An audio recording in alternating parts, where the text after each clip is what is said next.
तेलंगाना में एक और बड़ी कंपनी सरमायाकारी करने का ऐलान कर चुकी है।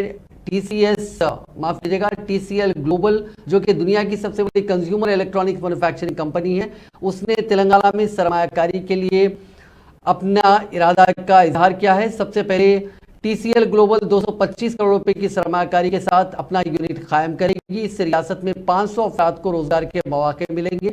वजीर आईटी व इंडस्ट्रीज केटी रामाराव ने ट्विटर के जरिए इस बात का इंकशाफ किया।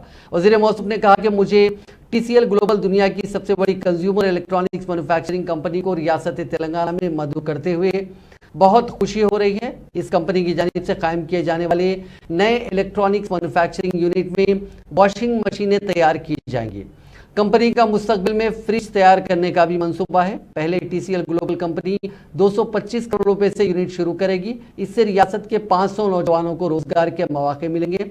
मुस्तकबिल में कंपनी को मजीद वुसअत देने के मौके मौजूद है। उन्होंने कंपनी के नुमाइंदों को मुबारकबाद पेश की।